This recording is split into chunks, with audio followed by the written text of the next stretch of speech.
right, so we are here to talk about Final Order Cutoff. We will do that in just a second while you watch this video.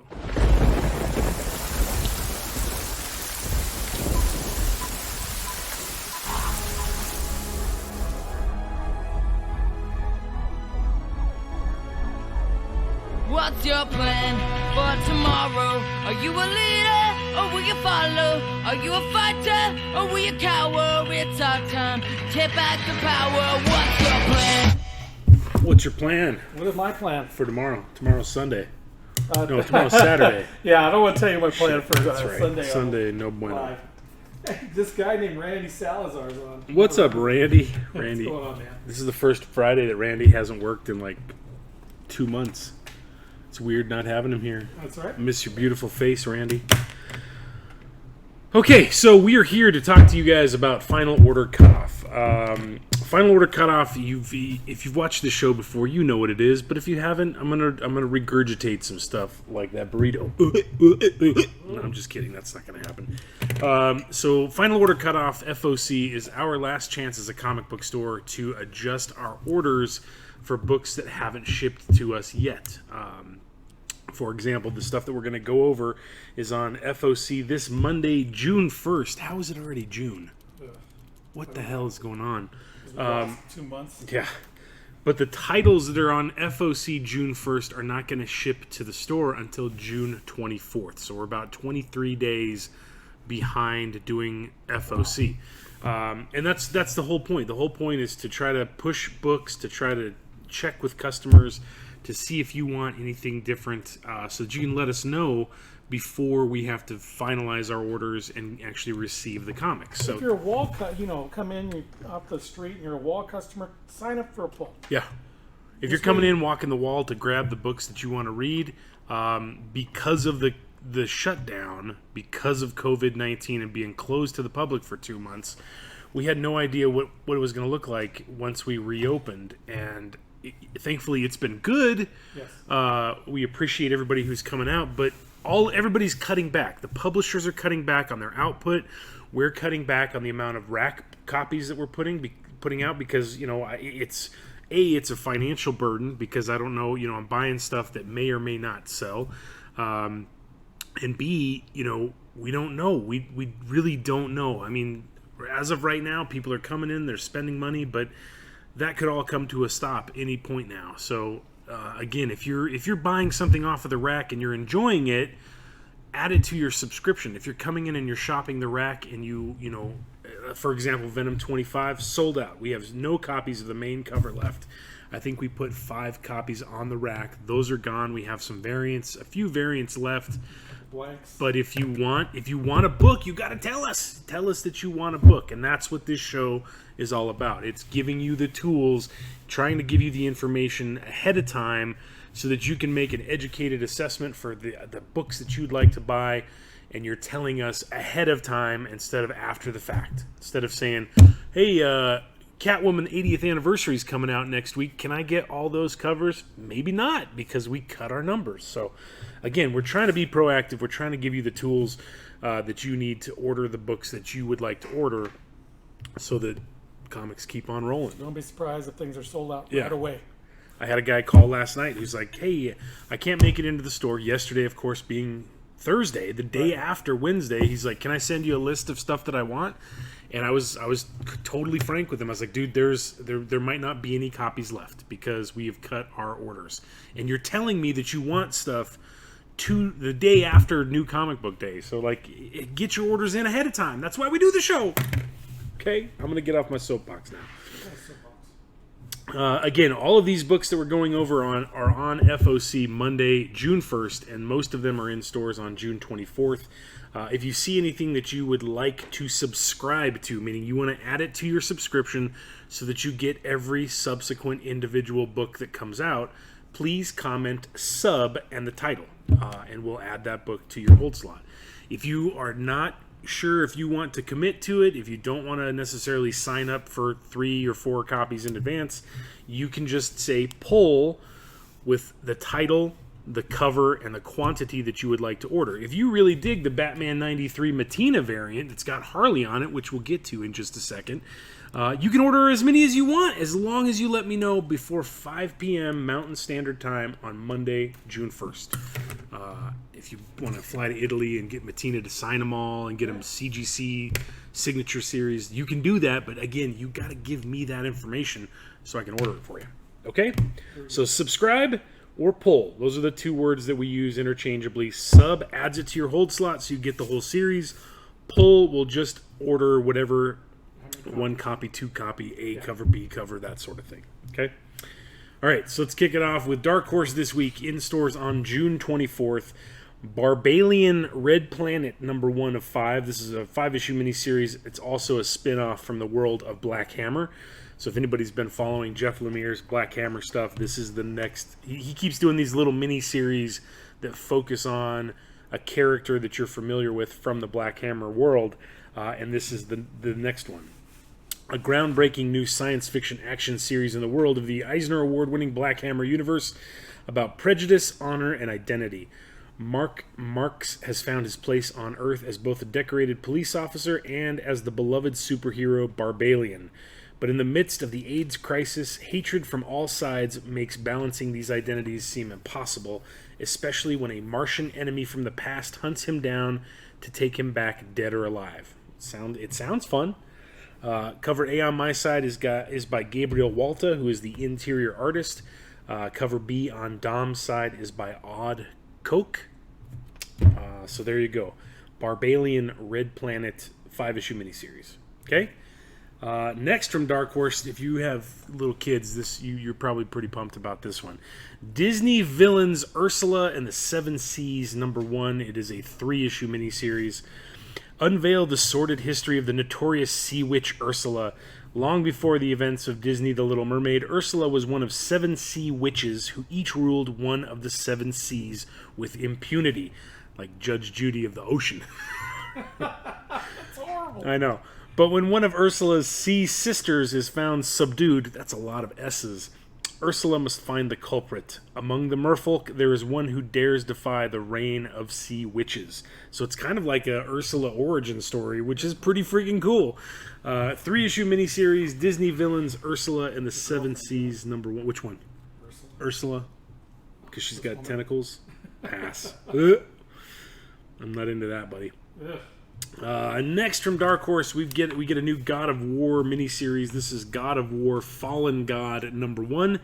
I love how it says "not final cover" right there across Kratos' abs. I don't know what the final cover is going to look like. Right. You would think that I would have that. It's the same cover, and they just put the trade dress on it. Right? But it's still going to say "not final cover" on it. That'd be awesome if they screwed that up. Variant. Not final cover. Can a man ever be free of his past? Can the tides of time ever wash away the bloody sands of sin? Or do transpired trespasses permanently and inescapably stain one's soul? That's heavy for this morning. That's real heavy for Friday morning. After conquering Zeus and thwarting Athena, Kratos believes himself to be finally free from his bondage. Joel Merzen. He set sail for the desert in an attempt to distance himself from his home and his shame, only to find his rage and guilt follow close behind. Kratos rages against the one foe that has proven to be unconquerable, himself. Oh, my Lord. But a war against oneself is unwinnable and only invites madness. Again, this is really deep for a comic book based on a video game for Friday morning.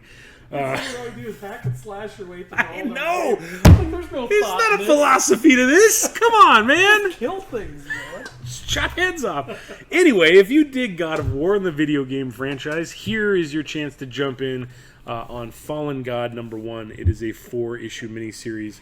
Doesn't have any turmoil. I know, right?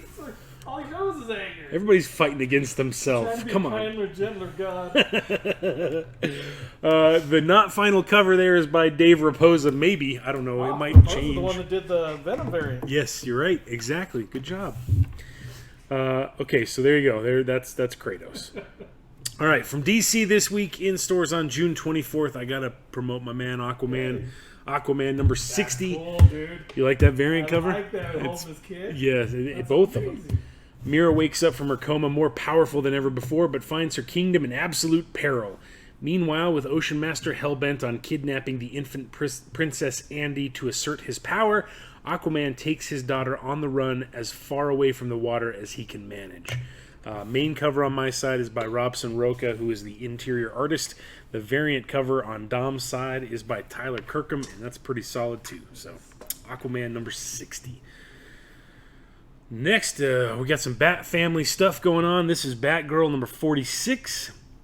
After a cat fight with Catwoman last issue, Batgirl thinks Selina is right about these statues. Could they be made from actual living Gothamites? That's I thought it gross. was mustard. The hot dog stand's attacking me. Where's Where's Condiment King? He's Condiment on the King. run. Yes. But when her investigation leads her to the KG Beast and he tells how he was involved in Nightwing being shot, all bets are off. So here you go. We got some Rick Grayson tie-in stuff here. And Batgirl is faced with doing the right thing or doing what is right for someone she loves. Now that is a conundrum. The main cover on my side is by Giuseppe Camuncoli. Variant cover on Dom's side is very nice by In Hyuk Lee. I like that version. She's cute. Yes. Batgirl, I don't like that her eyes are like red though. It's creeping me out. Yeah. Batgirl 46 in stores. Oh, the other one, she's white eyes. Well, so. yeah, that's true, but that's her mask. I don't know. Here you go, kids. So it begins. Here we go. The start of the Joker War. Batman. John Travolta? Oh, that's great. Batman 93 in stores June 24th. It sucks because we haven't even gotten Batman 92 in store yet, and we're having to FOC this already. Hopefully, I mean, Tynion's been killing it lately on Batman, so it's not going to be a letdown. Batman faces off with the designer as their Dark Designs reaches its epic climax. In the last year, Batman has lost more than he could ever have imagined, and now he faces a cost so dear it will change the course of his life. This seems to be a monthly thing for Batman, facing some threat that's going to be just life-changing. I don't know. And there is worse on the horizon. In the midst of all the horror, he can feel the drumbeat of battle. Wow. Joker War is coming, and Gotham City will never be the same. So both Batman and Gotham are never going to be the same again at the end of Joker. Every month. Every month. Main cover on my side is by Tony Daniel. Travolta cover. Yeah. This one looks like the girl from Dodgeball. The big big Russian lady. That's good. I mean, it's a cool Matina cover. I don't like her face. Her I think face. it's because the angle of that mask. It makes it look concave. Yeah. It's weird. It's good, but it's weird. Variant cover on Dom's side featuring Harleen Quinzel, and a cover by Francesco Mattina. So Batman 93. If you're not on Joker War, let us know. We'll get you there.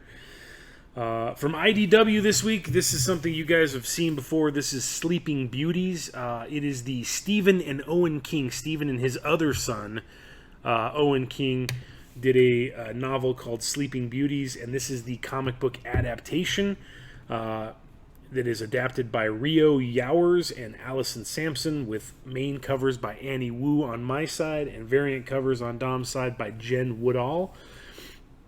A strange sleeping sickness known as Aurora, the town in Colorado, has fallen over the world, and strangest of all, it only affects women. In the small town of Dooling, a mysterious woman has walked out of the woods. She calls herself Eve and leaves a trail of carnage behind her. More mysterious, she's the only woman that's not falling asleep. So we've got a weird Why the Last Man kind of reversal where not all the women aren't all dying, but they're all asleep except for this Eve who's wandering out of the woods. That can't be positive. That can't be good. 10-issue miniseries written by Stephen and Owen King, with art, again, by Allison Sampson. If you would like to subscribe to Sleeping Beauties, make sure you comment sub Sleeping Beauties. We'll get them all 10 issues on your pull. If you just want to pull a copy of number 1 to check it out, let us know. You can comment pull with your cover preference. Okay? From Image this week, this book came out, it feels like 6 or 10 years ago. Justin Jordan did a series called Dead Body Road, which was awesome. If you like high-octane action movies, thrillers, all that sort of stuff, It was a comic book version of that. This is the sequel coming out like 7 years later. Dead Body Road Bad Blood #1 of a 6-issue miniseries. Bree Hale has left a lot behind in her life. Crime, the military, but she can't leave behind her own family. And when the local crime boss puts a hit out on her brother, there's nothing she won't do to save him. Absolutely nothing. Skybound's pulse-pounding action series returns with writer Justin Jordan and artist Benjamin Tiesma delivering an explosive tale of revenge like you've never seen before. She's going to kick some ass and take some names, and she's probably not chewing any bubblegum. Yeah, exactly. Chew bubblegum and kick ass. So if you haven't checked out the original Dead Body Road, I would recommend that just to get you in the feel for what's going to happen in this series. If you like fast cars, action, thriller, all that sort of stuff, crime, this could be... Something Bruckheimer. Yeah, something Bruckheimer. Yes, pow. Dead Body Road, Bad Blood #1. This is an interesting one, this next one, because we have already FOC'd this before. So Robert Kirkman is back writing a comic book called Firepower. He's doing it with Chris Samney, who was the artist on Daredevil for a very, very long time. What was supposed to happen is there was supposed to be a Firepower issue 0 that came out for Free Comic Book Day. So you could come in, Free Comic Book Day, pick up issue 0, and then you could also, I can't remember if this was supposed to be in the store at the same time, but you could pick up the free comic and then grab volume 1, which is a $10 image first, to get the kind of background story of Firepower and what it is. We'll get to that in a second. Since Free Comic Book Day's been canceled, I don't know what's going to happen with that issue 0. I'm sure we will get it at some point, but Image has decided to go ahead and release the series premiere volume 1, and this will follow with a single issue ongoing series. So if you dig Robert Kirkman, if you dig Chris Samney, and you like Kung Fu, this is up your alley. That's right. Owen Johnson's journey to China to learn about his birth parents eventually leads him to a mysterious Shaolin temple.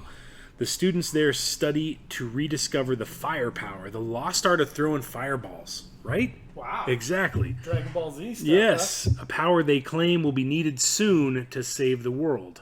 Will Owen Johnson be the first person in 1,000 years to wield the firepower? Wow. It sounds. I want to wield it. I know, right? Same, me too. I think I still have an advanced trade somewhere that we picked up at Comics Pro, so I need to read that because it sounds really fun. It does, actually. Kirkman's got he's got a niche for these weird offshoot kind of genres. He nailed it with the superhero stuff with Invincible, Super Dinosaur, Walking Dead, Thief of Thieves. So now he's taking on martial arts. Another one that's just super huge. Right. So. You're right. Outcast, Die, all kinds of stuff. But I'm pumped about Firepower. Again, this is the first volume. It's a trade paperback. It's $9.99.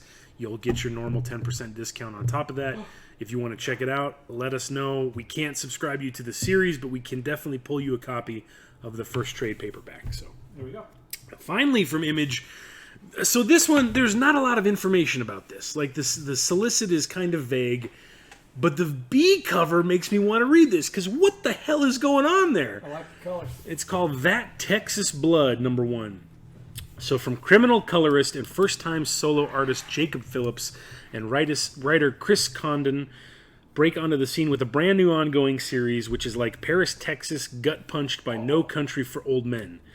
This mature neo-Western crime series kicks off when the search for a casserole dish leads to a dark, intense confrontation on Sheriff Joe Bob Coates' 70th birthday.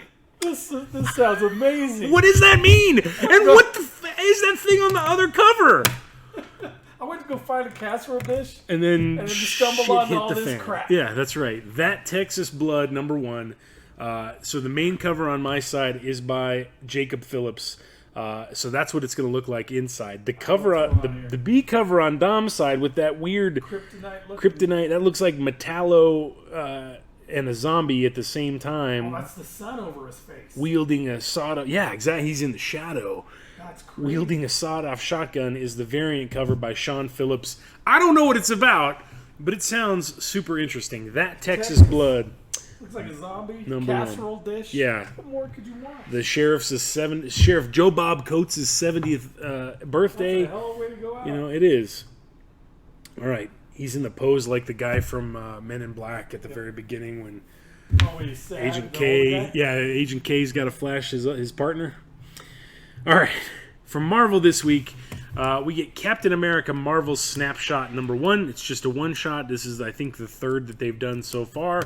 Acclaimed writer Mark Russell and superstar artist Steve Rude take us to Kirby Town for a literally explosive story of the madness-inducing Mad Bomb and its aftermath, as the Marvel Snapshot tour through the Marvel History universe continues. A gifted South Bronx teenager sees his neighborhood destroyed in the initial Mad Bomb attack, and his future is up in smoke with it.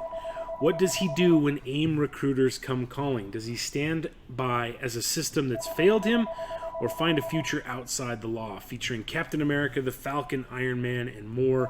The main cover, though, by Alex Ross, is not to be missed. He's going to punch the Nazi right out of you if you're a Nazi, because he's ready. He's cocked and locked and ready to rock. The variant cover on Dom's side is by Ramon Perez, channeling kind of the classic Kirby stuff, but it's a little weird, a little bizarre there. That is my wife, probably. Yes, Yep, it sure is. Sorry, Carissa. I'll be off in a second. Next from Marvel this week, we've got another one-shot. This is Empire Avengers issue 0. Tony Stark wakes from strange dreams as old allies make a distress call to the Avengers in the new green area of the moon. The Kotati are waiting with news of a terrible enemy that could wipe out both them and humanity itself. The celestial Messiah has returned, but are the Avengers ready to hear his message? This is a $4.99 one-shot that is, again, leading up to Empire. The main cover on my side is by Jim Chung. The action figure variant, the 2-pack action figure, not Tupac, 2-pack variant on Dom's side is by John Tyler Christopher, and again, is action figures. Seems like it. You'd think he would want to step outside his comfort zone. He does some different stuff. I know he does, but he's been doing these for years. So that's it from Marvel. You've got a couple of one-shots. There's more from Marvel, but those are the things that stood out this week. I'm pumped for this next one. From Vault Comics this week comes Bleed Them Dry #1. This sounds like Blade Runner crosses over with Blade. Like Blade and Blade Runner. So it's the year 3333. That's a weird, odd number. Earth is in a state of recovery. Vampires are real, and though far less populous, they thrive alongside humans in the Japanese-engineered megacity known as Asylum. People have come to understand that some immortals are good, some are bad, and most navigate the world without incident. There is peace. That is, until now. Someone is brutally murdering vampires, and Detective Harper Halloway has been assigned to the case. To solve it, she'll have to unearth a much deeper truth. The future of humanity has been edited. Cover A on my side is by Dyke Ruan. Cover B on Dom's side is by Nathan Gooden. And then cover C down here is by Adam Gorham. Bleed Them Dry, a ninja vampire tale. It sounds awesome. From Vault Comics. From Ahoy Comics this week, this one sounds fun too. If you dig the vibe of the old grandma in Once and Future, this might be right up your alley. Ash and Thorn #1. The apocalypse is nigh, the world needs a champion, and the only heir to a sacred mystical lineage is a little old lady. Meet Lottie Thorne, a reluctant savior of the world, and her also elderly trainer, Lady Peruvia Ashlington Voss. That's great. They might not look it, but these women are prepared to take on any big bad that comes along. But first, perhaps a nice cup of tea? Perhaps. Every Ahoy comic also features extra prose, stories, and illustrations in the back. It just sounds fun. Two old ladies fighting zombies and bad guys and creepy crawlies. Ash and Thorn, #1 from Ahoy. All right, from Oni Press this week, we've got a one-shot, and I think we've already FOC'd this as well, but that's okay because we're going to do it again. This is the Council of Ricks #1 one-shot. A long time ago, or whenever, just not right now, hired by the Prime Rick Minister himself, Rick Prime is on the hunt for who's been making counterfeit Ricks and selling to planets of rich idiots who could use a genius. But when he discovers that 5 counterfeit Ricks have escaped into the Citadel, he'll have to assemble a team, a council, if you will, to help him find the fake Ricks and get rid of them, preferably as violently as possible. But who is really behind these counterfeit Ricks and why? And what does that have to do with the gaggle of Jerrys that hides in the subsections of the Citadel? The gaggle. It's ridiculous. It is ridiculous. Cover A on my side is by Philip Murphy. Cover B on Dom's side is by Julia Scott. Rick and Morty presents Council of Ricks #1. Just a one-shot. Okay? Now we bring you to our Who Does #2 Work For segment. I'm going to hit him with a clip. Who does #2 work for? Who does #2 work for? That's right, buddy. You show that turd who's boss. So terrible. Okay, so I was wrong, and I think it happened because of all of the COVID nonsense. Star Wars Adventures The Clone Wars was originally supposed to be a weekly 5-issue miniseries. I believe that IDW has pushed that back to monthly, so, oh well.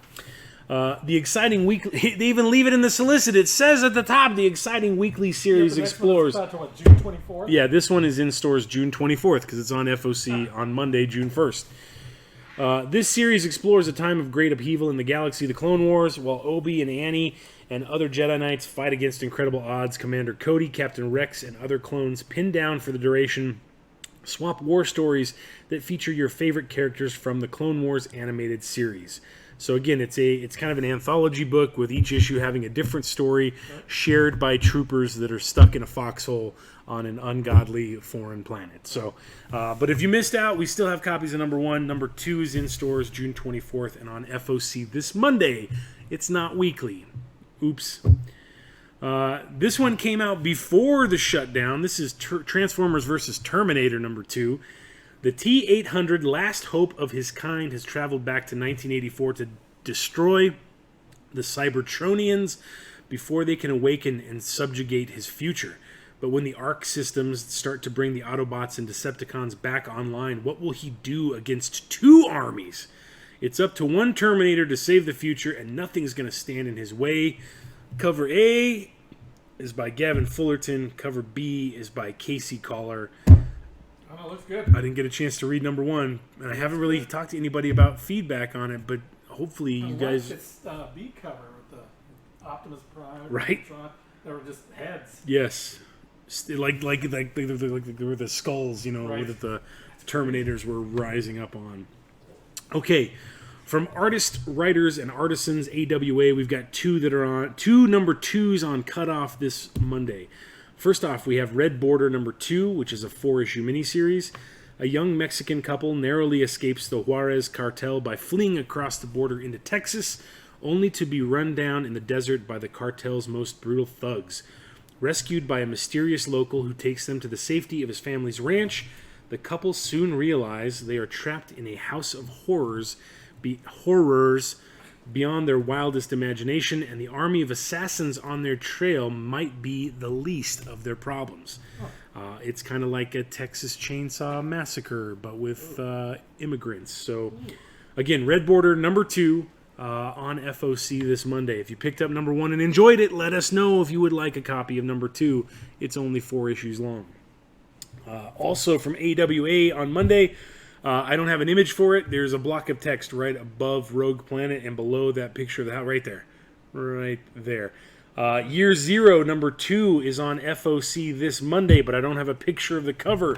Year Zero was the weird zombie story from with the RV on the cover by Benjamin Percy and Ramon Rosanas. An epic tale that offers a global look at the zombie apocalypse. You've got a Japanese hitman, a Mexican street urchin, an Afghan military aide, a polar research scientist, and a Midwestern American survivalist. 5 survivors of a horrific global epidemic who must draw upon their unique skills and deepest instincts to navigate a world of shambling dead, not The Walking Dead. So this is a Shambling Dead. Gary Shambling Dead. He's dead also, so that's one. Year Zero number 2. If you picked up number 1, it was out last week. If you read it and enjoyed it, let us know if you would like a copy of number 2, or if you'd like to add it to your subscription. Okay. From Oni Press, this one was also... Was this week or was it last week? It was this week. From Oni, we get Rogue Planet number 2, the second issue. It's freaking good. Was it? Did Rogue Planet, yeah. You read it? Good. I read that one. I need to read it. I like Cullen Bunn when he does his weird stuff. The crew of the salvage vessel Cortez sets down on Lonely Orphan, which is an asteroid, right? Yes. They're searching for stuff, with dreams of getting rich.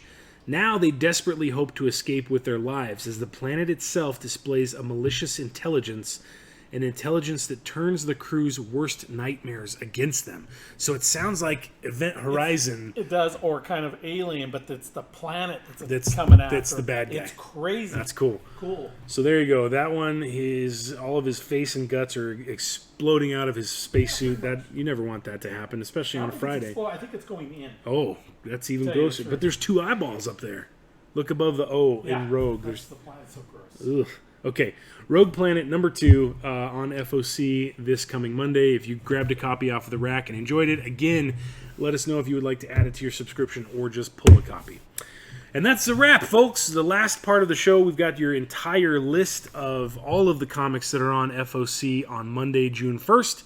Everything is broken down by publisher. You've got the diamond item code right here, and then a description with the price to the right of it. If you have any questions about this stuff, you want to walk them through it again? Yeah. You find one that you want to look at. I think I'm going to go for the Neil Gaiman Library Edition. Nice. That's cool.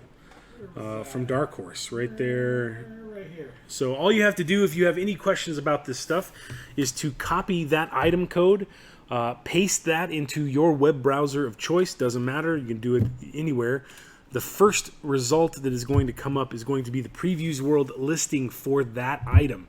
So here you can see you've got Neil Gaiman Library Edition hardcover.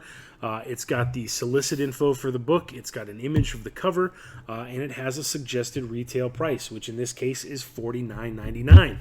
If you would like to order that thing, you can message us, you can comment on this video, you can comment on the post that we make on the Facebook page, you can call the store, you can email us at hojcomics@gmail.com and say, hey guys, I'd like to order a copy of JAN 200306, the Neil Gaiman Library Edition hardcover.